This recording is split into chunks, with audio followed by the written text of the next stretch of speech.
Assalamualaikum warahmatullahi wabarakatuh. Perkenalkan, nama saya Diasyifa Salsabila dengan NIM 2108627, mahasiswa Universitas Negeri Padang Pendidikan Jasmani Kesehatan dan Rekreasi. Nah, kali ini saya akan mencoba menjelaskan tentang materi anatomi fisiologi dengan kode seksi 0480 dengan dosen pembimbing atau pengampu yaitu Dr. Andes Deswandi MPD dan Hari Palawani SPD MPD. Nah, pada pembahasan kali ini saya akan membahas 4 topik pembahasan. Yang pertama yaitu struktur jantung, mekanisme kontraksi jantung, struktur dan sirkulasi pembuluh darah, juga imunitas tubuh. Nah, yang pertama yaitu struktur jantung. Seperti yang kita ketahui sendiri, jantung merupakan organ berupa otot yang berbentuk pucut dan berongga-rongga yang berisi serabut otot khusus yang bekerja secara otomatis dan tetap. Nah, jantung ini memiliki berat sekitar 1 ton atau kira-kira 0,45 kg atau sekitar kurang lebih setinggi orang dewasa.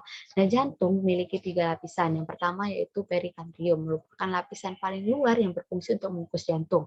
Yang kedua yaitu miokardium, merupakan lapisan yang berfungsi untuk membuat jantung berkontraksi sehingga jantung berdetak. Dan yang terakhir yaitu endokardium, merupakan lapisan jantung paling luar yang berfungsi untuk memisahkan ruang jantung yang berupa selaput. Nah, kemudian yaitu struktur jantung. Pertama ada aorta, yaitu pembuluh darah terbesar yang membawa darah kaya oksigen dari ventrikel kiri ke seluruh tubuh.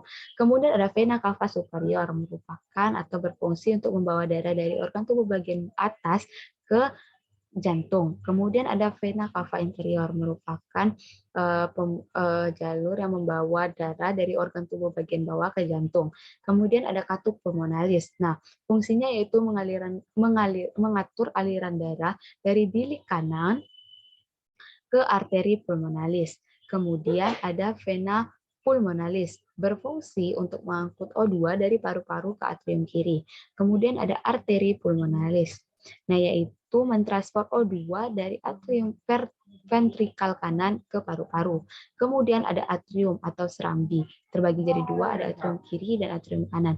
Nah, kalau atrium kanan berfungsi untuk menerima darah yang kaya akan CO2 dari seluruh tubuh, sedangkan atrium kiri yaitu menerima darah yang kaya akan oksigen atau O2 dari paru-paru.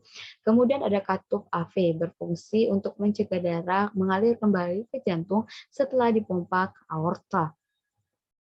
Kemudian ada ventrikal atau bilik, terbagi jadi 2 juga, yaitu kanan dan kiri.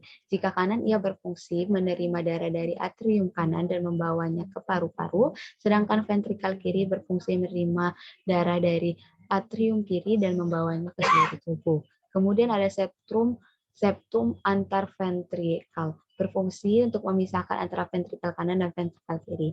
Kemudian ada otot papilaris, yaitu melampirkan ke bagian bawah dinding ventrikal ketika kontraksi otot papilaris. Kemudian ada cardiotendinite, yaitu menghubungkan otot kapilar dengan katup tricuspid atau tricuspidalis, dan yang terakhir yaitu katup aorta, memisahkan antara ventrikal kiri dan aorta. Kemudian yaitu mekanisme kontraksi jantung. Nah, mekanisme kerja jantung sendiri yaitu darah yang kaya akan oksigen atau O2 akan berada di ventrikal kiri dan dialirkan ke seluruh tubuh melalui katup aorta. Nah, setelah itu sel-sel akan bekerja sama yang akan menghasilkan CO2 atau karbon dioksida yang kemudian dikembalikan lagi ke jantung yaitu di atrium kiri melalui vena cava superior dan vena cava inferior. Kemudian diteruskan ke ventrikal kanan dan diteruskan lagi ke paru-paru. Nah, pada saat di paru-paru ini akan terjadi proses difusi atau pertukaran antara O2 dan CO2, yang mana O2 akan kembali ke jantung melalui vena pulmonalis dan terletak di atrium kiri, di mana merupakan tempat penampungan oksigen sebelum diedarkan ke seluruh tubuh. Nah, berikutnya yaitu struktur dan sirkulasi pembuluh darah. Struktur sendiri yang pertama yaitu ada pembuluh darah, berfungsi untuk mengedarkan darah ke seluruh bagian tubuh. Nah, berikutnya yaitu ada arteri, berfungsi untuk mengangkut darah yang keluar dari jantung, dan vena atau pembuluh balik yang berfungsi untuk membawa darah menuju jantung. Nah, sedangkan jantung atau jantung sendiri merupakan alat pemompa darah yang terletak di rongga dada sebelah kiri.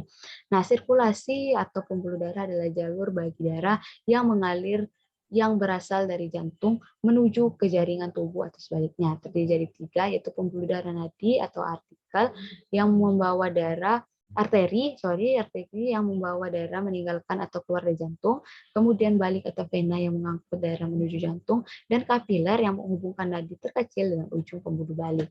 Nah, kemudian ada peredaran darah pada manusia terbagi jadi dua, ada kecil, ada besar. Jika kecil yang mengalirkan dari jantung, paru-paru dan jantung, atau dari bilik kanan akan diteruskan ke arteri pulmonaris, paru-paru dan kemudian ke vena pulmonaris dan serambi kiri. Nah, sedangkan peredaran darah besar mengalirkan darah kaya oksigen atau O2 dari bilik kiri jantung lalu diedarkan seluruh tubuh, atau dari serambi kiri diteruskan ke bilik kiri, lanjutkan ke aorta, seluruh tubuh, vena cava dan serambi kanan. Nah, kemudian imunitas tubuh. Nah, sistem imun adalah sel-sel dan bagian struktur biologi lainnya yang bertanggung jawab atas imunitas atau pertahanan pada organisme untuk melindungi tubuh dan bagian biologis luar dengan mengenali dan membangun patogen. Nah, ada tiga. Yang pertama yaitu imunitas alami, yaitu perlindungan umum baik dalam maupun luar yang dimiliki sejak kecil. Sedangkan imunitas buatan adalah kekebalan yang muncul melalui hormon imunologi. Dan yang terakhir yaitu imunitas pasif, merupakan kemampuan tubuh untuk menahan virus dengan meminjamkan antibodi.